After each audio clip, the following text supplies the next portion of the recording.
Bom, pessoal, tudo bem? Eu vou falar a respeito agora do capítulo 4. Aqui vai haver uma mudança importante, porque até o capítulo 3, basicamente, o interesse central que estava sendo discutido, inclusive para botar os animais no jogo, é a questão do sofrimento, da dor. A partir do capítulo 4, como o próprio título do capítulo já indica, a questão agora é o direito à vida. Tá? E nesse sentido, portanto, há uma certa mudança quando se aplica o princípio da igualdade com relação ao direito à vida do que com relação à questão do sofrimento. Tá? Ele começa indagando se essa ideia de que o ser humano tem direito à vida, ela já nasce com a própria espécie ou ela foi, de certa forma, implantada culturalmente. E aí ele percebe que na Grécia, por exemplo, se admitia a possibilidade de eliminação de bebês deficientes. Tá? Em Roma também se permitia muitas vezes a morte de seres humanos, etc, etc. A ideia de que a vida humana é sagrada, ela surge com o advento do cristianismo. Tá? O que Singer considera que, obviamente, que houve uma melhora civilizatória quando essa ideia surge, tá? Do que quando, por exemplo, se permitia que matasse bebês deficientes ou outros seres humanos e tal, é óbvio. Tá? A única dúvida, na perspectiva dele, é com relação a dois aspectos. Primeiro, como nós já vimos no capítulo 3, se os animais poderiam ser excluídos com relação ao direito à vida, né, que parece que essa linha demarcatória não é bem clara. E segundo, quando houver situações muito críticas, que é o exemplo que ele dá no início do capítulo sobre o bebê Andrew, que era um bebê que nasceu muito prematuro, praticamente inviável, sofria o diabo cada vez que respirava, os médicos não tinham como reverter o quadro clínico do bebê, ele ia morrer de qualquer maneira, né, só ia poder postergar esse tempo, né, e os próprios pais, vendo o sofrimento do bebê, achavam que melhor que ele descansasse logo. E assim mesmo os médicos recorreram a toda a tecnologia da medicina moderna para manter Andrew vivo durante 6 meses, sabendo que ele jamais poderia levar uma vida independente ou pensar e falar da mesma maneira que a maior parte de nós seres humanos faz.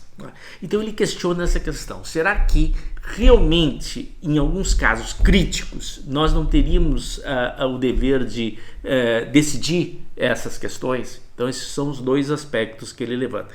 Aí ele chega na segunda questão que eu passei para vocês, que é a questão que eu diria que talvez seja mais importante da segunda parte do semestre, que vai ser tão importante para o capítulo 4, 5, 6 e 7, que é a diferença entre o que ele chama de membros da espécie Homo sapiens do conceito de pessoa.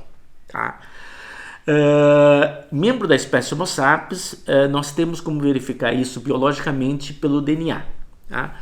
Nesse sentido, todos os seres humanos, né, concebidos de um espermatozoide de um óvulo humano, são membros da espécie Homo sapiens, inclusive esse bebê Andrew que ele cita. Tá? Um bebê praticamente sem o córtex cerebral. Tá? Agora, pessoa, ele pega do Richard Fleischer, um teólogo protestante, onde há determinados indicadores de humanidade, né? Que eu sintetizo, ele fala em 5 ou 6 indicadores, como autoconsciência, consciência de um determinado eu, de uma identidade pessoal, nível de sociabilidade, né? E aí eu uso o termo racionalidade, capacidade de ter curiosidade, de relação, de importância com os demais, relacionamento com os demais. E um terceiro aspecto que também acho importante, que é a ideia de uma percepção de continuidade da existência no tempo, né? A noção de existência passada, presente e expectativa de ter experiências futuras. Tá? Então, pessoa teria esses elementos. Tá? O que para Singer vai ser muito importante, porque na perspectiva dele, só quem apresentaria esses elementos é que teria direito adquirido à vida. Tá? O que significa direito adquirido à vida? Não tem pai, não tem médico, tá? Não tem Estado que poderia decidir matar esse ser que é pessoa. Quando o ser não é pessoa, bom, aí, dependendo, obviamente, do quadro, né, teria que se analisar. Por exemplo, se tivesse um quadro como no caso do bebê Andrew, aí talvez os pais, os médicos pudessem tomar essa decisão. Então esse conceito vai ser um conceito chave, fundamental para esse tipo de decisão, tá? Isso tem a ver com a quinta questão, porque ele vai dizer, olha, eu concordo de que nas questões do dia a dia, cotidianas, o ser humano tem direito à vida desde o momento em que nasce. Perfeito. Tá?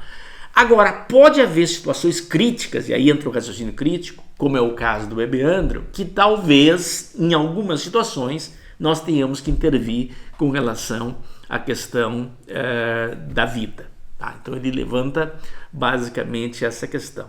Então eu diria que essa distinção entre membros da espécie Homo sapiens de pessoa, tá, é a questão chave do capítulo 4. Tá? E ele entra na discussão de que pessoa, o conceito de pessoa vem lá de São Tomás de Aquino, embora a origem é grega, de máscara, né? Mas São Tomás de Aquino pensava a ideia de que o único ser que tinha criatividade, era livre, era a pessoa, e a pessoa identificada como ser humano. O que o Singer levanta em questão é se ele estava se referindo ao fato de pertencer a uma determinada espécie ou ao fato de possuir determinadas qualidades. E é por aí que ele vai. A ideia é de que o direito à vida deveria ser dada por essas qualidades que a pessoa em questão teria. Tá? Então esse é o ponto, diria, central aí. O problema, e ele diz isso no início do capítulo, é que nós não temos como determinar cientificamente quando um ser é pessoa. Não tem exame de sangue, não tem DNA da célula que determine isso, porque nós só verificamos que um ser é pessoa pelo comportamento, quando ele apresenta a capacidade de ter autoconsciência, nível de racionalidade, noção temporal, etc, etc. Isso para ele vai ser muito importante porque na visão do Singer, que é questionável, evidentemente questionável, um ser só tem direito à vida se ela tem a capacidade de ter perspectiva futura. Portanto, quando eu mato um ser que tem perspectiva futura, mesmo que eu mate esse ser sem que ele sinta dor, eu estou impedindo que ele realize projetos futuros. Quando eu tiro a vida ou mato um ser que não tem ainda noção temporal, em princípio eu não teria impedido nenhuma perspectiva, frustrado nenhuma perspectiva futura. Esse é um argumento central em que ele esboça nesse capítulo. Tá? Dois aspectos ainda me parecem importantes desse capítulo. O primeiro, que tem a ver com a sexta questão que eu passei para vocês, é uma famosa citação do John Stuart Mill. Lá no final do capítulo ele estabelece, né, a ideia de comparação entre a vida humana e a vida de um animal. Ele tem uma frase muito famosa, né, que muitos alunos de filosofia trabalham, fazem TCCs em cima disso, que é a frase de que é melhor ser um ser humano insatisfeito do que um porco satisfeito. Né? Comparando a vida de um ser humano, mesmo que satisfeito, seria melhor qualitativamente do que a de um porco ou de um animal. Tá? O Singer vai criticar essa visão. Ele acha que não é possível fazer esse tipo de comparação, tá? Que é muito difícil fazer esse tipo de comparação. Tá? E ele chega à conclusão, se vocês lerem até o final do capítulo, ele diz assim, bom, se nós achamos que a vida humana tem um valor maior do que a vida de um animal, nós teríamos que também levar em consideração que a vida de um ser humano normal, tá, com todas as condições intelectuais normais, é superior à vida de um ser humano com grave deficiência mental, tá? Que ele faz uma espécie de comparação entre o nível intelectual de alguns animais com o nível intelectual de alguns membros da nossa espécie, mas com deficiências mentais. Então ele faz esse tipo de questão, querendo mostrar no fundo que quem procura fazer essa distinção acaba escorregando para o especismo que nós vimos no capítulo 3.